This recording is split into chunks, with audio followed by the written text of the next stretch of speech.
Dear brothers and sisters in the Lord, ప్రభువునందు ప్రియ సహోదర సహోదరులారా, today's verse for our meditation is taken from the book of Psalms 7 verse 17. నేటి దినం మన ధ్యానం కొరకు తీసుకోబడిన వాగ్దానము కీర్తన 7వ అధ్యాయము 17వ వచనంలో నుంచి తీసుకోబడింది.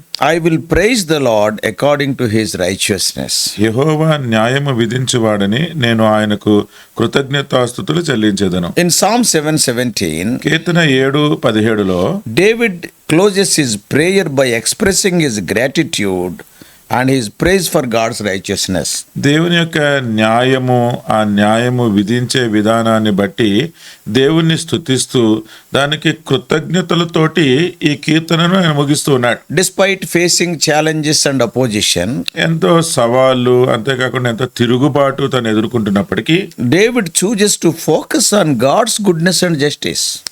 దావీదు మాత్రము దేవుని యొక్క న్యాయం ఏంటో, దేవుని యొక్క మంచితనం ఏంటో దాని మీదే దృష్టి పెడుతూ ఉన్నాడు. Many times when we face problems, చాలాసార్లు అండి మనము సమస్యలు ఎదుర్కొంటున్నప్పుడు our eyes will be on the problems. మనము చూసేదంతా కూడా సమస్య మీదే ఉంటుంది. Yesterday you faced some problem. నిన్నటి దినాన ఏదో సమస్య ఎదుర్కొన్నారు. Today, ఈ రోజు if anybody meets you, మిమ్మల్ని ఎవరైనా కలుసుకుంటే do you know what you will talk? మీరు ఏం చెప్తారో తెలుసా? You will talk in detail about that problem. మీరు నిన్నటి దినాన ఎదుర్కొన్న సమస్య గురించి ఎంతో వివరంగా మాట్లాడుతూ ఉంటారు. But I want to tell one thing. అయితే ఒక్క సంగతి మీతో చెప్పాలనుకుంటున్నాను. Today you are alive.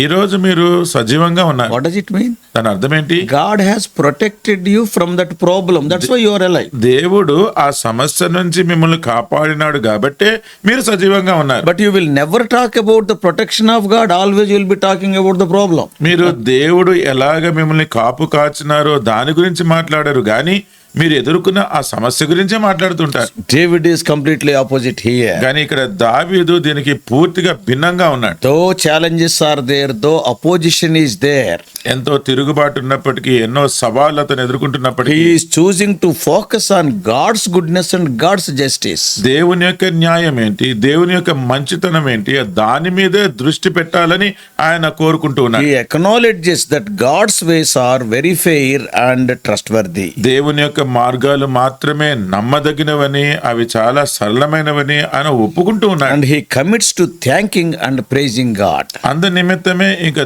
దేవునికి కృతజ్ఞత స్తుతులు చెల్లించాలి అని నిర్ణయించుకున్నాడు. So David's decision to give thanks, it reflects his trust in God's character. అంటే దావీదు దేవునికి కృతజ్ఞతాస్తుతులు చెల్లించాలి అని అన్నాడు అంటే ఆయన దేవుని యొక్క గుణశీలం ఎటువంటిదో దానిని గ్రహించిన వాడుగా ఉన్నాడు. He is trusting it. దేవుని మీద ఆయన నమ్ముతున్నాడు. And he is having confidence that God will ultimately act justly.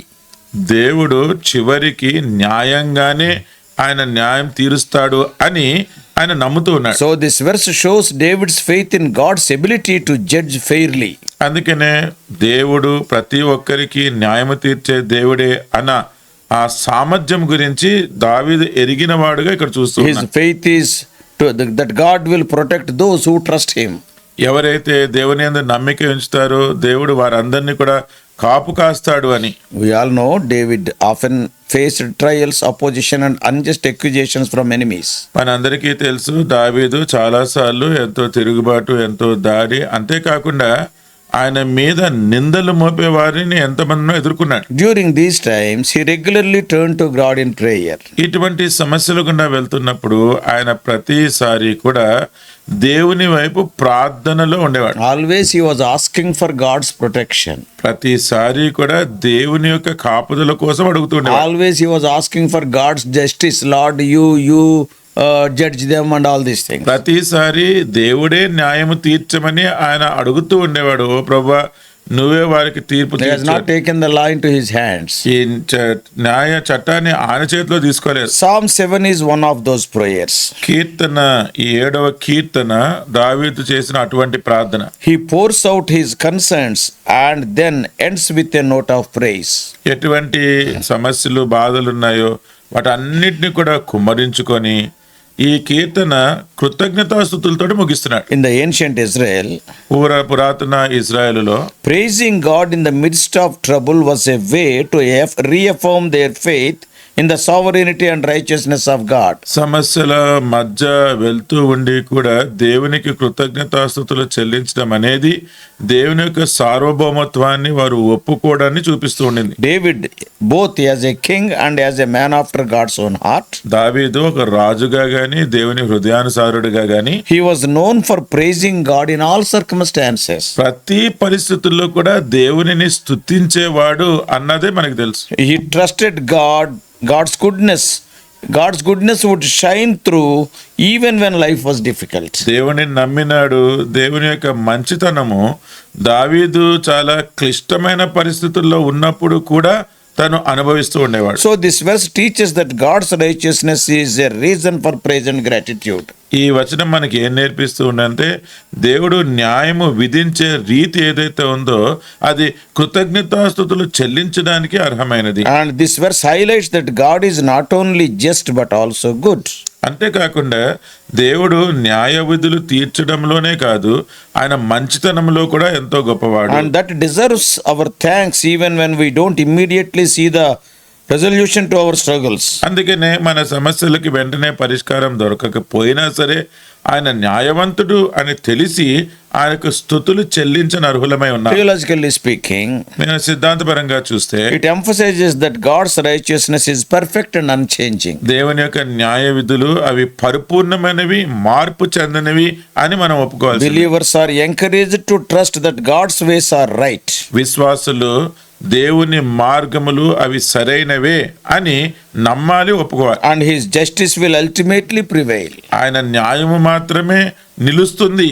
This verse also reminds Christians that worship and gratitude are essential parts of our relationship with God. ఆరాధన ఏంటి లేకపోతే కృతజ్ఞత భావం ఏంటి ఇవి ఒక క్రైస్తవ జీవితంలో ఆయన కలిగి ఉండవలసిన గుణలక్ష్యం అని కూడా గుర్తు And చేస్తుంది. these things allow us to focus on his goodness.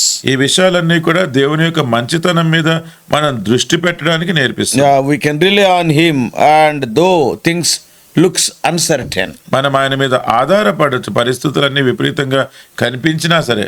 So this verse of thanksgiving and praise provides a powerful ending to this song. అందుకనే ఈ స్తుతులు చెల్లించడం కృతజ్ఞతాభావం కలిగి ఉండడం అనేది ఈ కీర్తనకు ఎంతో బలమైన ముగింపు అది ఇస్తుంది. The language here is simple yet very profound. ఇక్కడ వాడబడిన భాష చాలా సరళమైనదే గాని ఎంతో ప్రభావం He చూపించింది. uses ordinary words.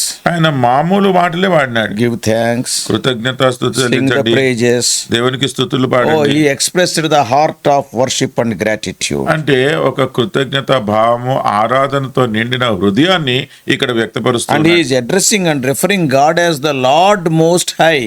ఆయన దేవుని గురించి సంబోధించేటప్పుడు ఆయన ఏమంటున్నాడు ఈ వచనంలో సర్వోన్నతుడైన యెహోవా అని సంబోధిస్తున్నాడు. He emphasizes God's supreme authority and power, reminding the readers that God is above all. దేవుడే అన్నిటి మీద శక్తి కలిగిన వాడు, శక్తిమంతుడు, ఆయన అన్నిటినీ పాలిస్తూ ఉన్నాడు అన్న సంగతి ఇది నొక్కి చెప్తూ ఉంది. If you see the structure of this verse, ఈ వచనము ఏ రీతిగా ఉందో ఒకసారి గమనిస్తే coming at the end of a psalm filled with concerns about injustice and highlights David's choice to trust God and praise him.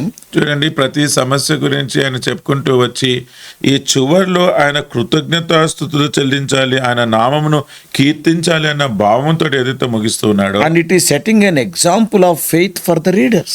మనము చదివేవారం కూడా ఇటువంటి విశ్వాసం మనం కూడా కలిగి ఉండాలి అన్న మాదిరి చూపిస్తుంది. So this shift from plea to praise underscores the message that God's character is a secure foundation even in times of trouble. సమస్యల గురించి చెప్పుకుంటూ వాటిని స్తుతుల్లోకి మార్చడం అనేది దేవుడు ప్రతి పరిస్థితుల్లో కూడా మనల్ని ఆదుకుంటాడు అని నమ్ముతున్నామని సూచిస్తున్న For సంగతి. today's Christian, కానీ నేటి క్రైస్తవుడు Psalm 7:17 serves as a reminder to thank and praise God for his righteousness and faithfulness. ఈ కీర్తన 7వ అధ్యాయము 17వ వచనము అది దేవుని యొక్క న్యాయవిధుల గురించి ఆయనకు మనం కృతజ్ఞతాస్తుతులు చెల్లించాలి అన్న విషయాన్ని గుర్తు చేస్తూ So ఉంది. what we learn from this? అంటే ఇక్కడ నుంచి మనం ఏం నేర్చుకున్నాం? Yeah, this verse encourages believers to focus on God's goodness even when the life feels difficult or uncertain. జీవితం అంతా కూడా ఎంతో అనిశ్చయంగా ఉండి చాలా కష్టంగా అనిపించినప్పుడు కూడా దేవుని యొక్క న్యాయ విధుల మీద మనం ఆధారపడాలి అని చూపిస్తుంది. By choosing to praise God, మనము దేవునికి కీర్తించడం లేకపోతే స్తుతి స్తుతులు చెల్లించడమే మనం ఎంచుకున్నప్పుడు Christians can find peace and confidence in his character, knowing that he is just and good. క్రైస్తవులంతా కూడా దేవుడు నిజంగా మంచివాడు అన్న తెలిసి వారి ధైర్యం కూడా పెరిగేదిగా ఉంటుంది. So this verse calls believers to make gratitude a regular part of their relationship with God. అందుకనే దేవునితోటి సంబంధం కలిగి ఉన్నప్పుడు దేవునికి కృతజ్ఞతాస్తుతులు చెల్లించడము అది వారి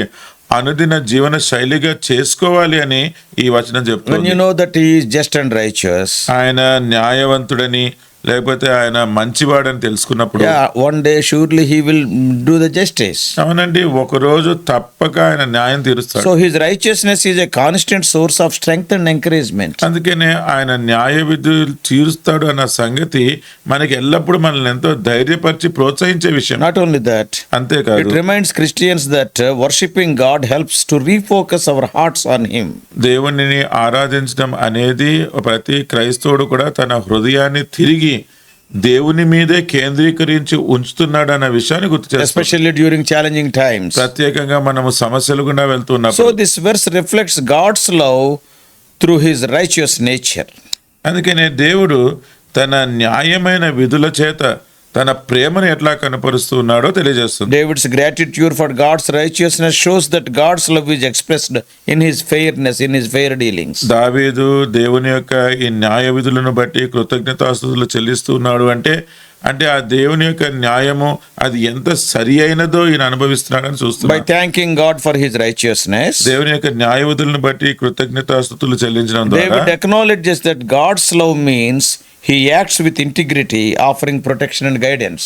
దేవుని ప్రేమ ఆయన మన పక్షంగా అంటే మనల్ని భద్రపరుస్తూ చూచుకుంటున్నాడు అన్న విషయాన్ని తెలియజేస్తుంది. God's righteousness and love work together to provide a foundation that believers can trust. దేవుని న్యాయ విధులే కానీ దేవుని ప్రేమనే కానీ అవి రెండు కూడా కలిసి ఎలాగ పనిచేస్తూ ఉంటాయి అంటే మనకి అది ఒక మన విశ్వాసానికి పునాదిగా ఉండేటట్టుగా ఉంటుంది. This verse reassures Christians that God's love is not just emotional but active. ఇదేదో భావోద్రేకాలతో కూడిన దేవుని న్యాయ విధులుగా కాదు కానీ మన పరిస్థితుల్లో క్రియాపూర్వకంగా మనము అనుభవించేటట్టుగా ఉంటుంది అని ఈ వచనం మనకు గుర్తు చేస్తుంది. Oh, that is expressed through his just and fair treatment of all people. అంటే దేవుడు అందరినీ కూడా సమానంగా చూసుకుంటూ అందరికీ న్యాయం చేసేవాడు అన్న సంగతిని బట్టి మనకు అర్థమవుతుంది. Oh, this verse connects to Lord Jesus Christ. ఈ వాక్యము యేసుక్రీస్తు ప్రభువారికి పోల్చొచ్చు. And he perfectly embodied God's righteousness and offers believers a reason to give thanks. దేవుని యొక్క నీతి ఏదైతే ఉందో దానిని ఈయన యేసుక్రీస్తు ప్రభువారే ఆయన మనకి కనపరిచి ఆయన న్యాయవంతుడిగా చూపించుకున్నాడు. And Jesus demonstrated God's love and justice through his life, death and resurrection. యేసుక్రీస్తు ప్రభువారు కూడా తన జీవితము తన మరణము తన పునరుద్ధానము ద్వారా దేవుని యొక్క న్యాయ విధులు ఏంటో ఆయన కనపరిచినాడు. He has showed us God's justice and God's love.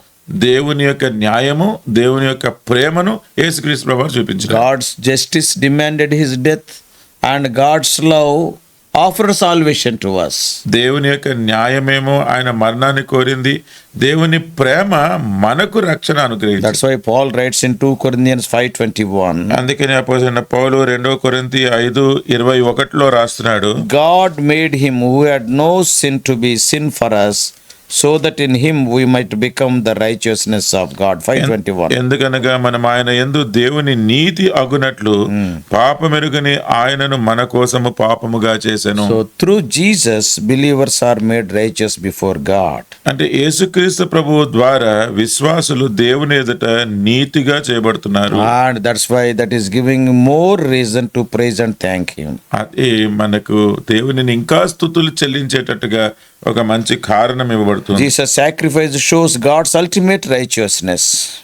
యేసుక్రీస్తు ప్రభు వారి యొక్క బలియాగము దేవుని యొక్క సంపూర్ణమైన న్యాయము చూపిస్తుంది. Yeah, God is just. అవునండి, దేవుడు న్యాయవంతుడు. And his victory over sin and death assures believers that God's justice and goodness will prevail.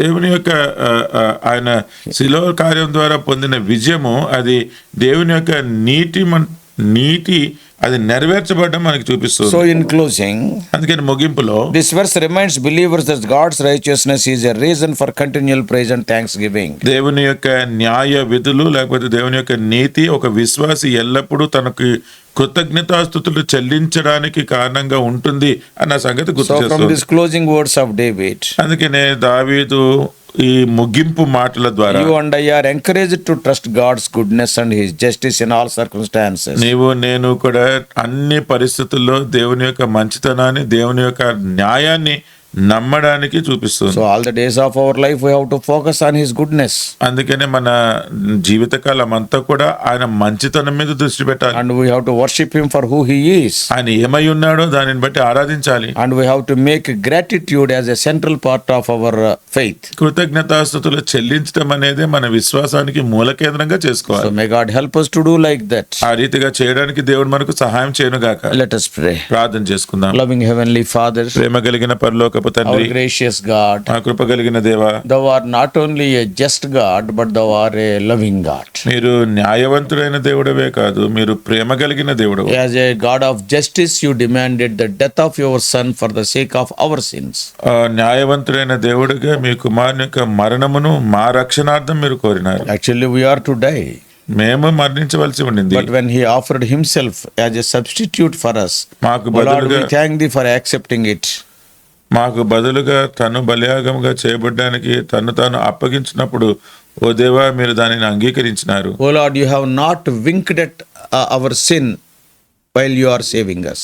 ఓ ప్రభువా, మీరు మమ్మల్ని రక్షించేటప్పుడు మీరు ఒక్కసారి కూడా దాన్ని చూసి చూడనట్టుగా లేరు. O Lord, You demanded the death of Your Son, మీ కుమారుని యొక్క మరణాన్ని మీరు కోరినారు. but out of love, ప్రేమను బట్టి You never wanted us to go to hellfire. You saved us. మేము నరకములోనికి వెళ్ళాలని మీకు ఇష్టం లేక మమ్మల్ని రక్షించినారు. The truth and the grace, they met on the cross. ఆ కృప సత్యము ఇవి రెండు కూడా సిలువలో కలుసుకున్నాయి. O Lord, the truth demanded His death, ఈ సత్యం ఆయన మరణాన్ని కోరింది. and also grace offered salvation to us from the cross. కృప ఆ సిలువ దగ్గర నుంచి మా అందరికీ కూడా ఈ రక్షణను అనుగ్రహించింది. O Lord, help us to understand these things. ఓ ప్రభా, ఈ విషయాలు అర్థం చేసుకోవడానికి మీరు సహాయం చేయండి. Understanding these things, O Lord, we may be the true worshippers all the days of our life for Your justice and also for Your love. ఈ సంగతులు మేము అర్థం చేసుకుంటూ మీ యొక్క న్యాయంను బట్టి, మీ యొక్క ప్రేమను బట్టి మా జీవితకాలం అంతా కూడా మిమ్మల్ని ఆరాధించే వారిగా చేయండి. In Jesus' precious name we pray. యేసుక్రీస్తు వారి ప్రశస్తమైన నామములో ప్రార్థిస్తున్నాము తండ్రి. Amen. Amen. God bless you all. Please subscribe for more spiritual messages to the YouTube channel John Victor Telugu Messages.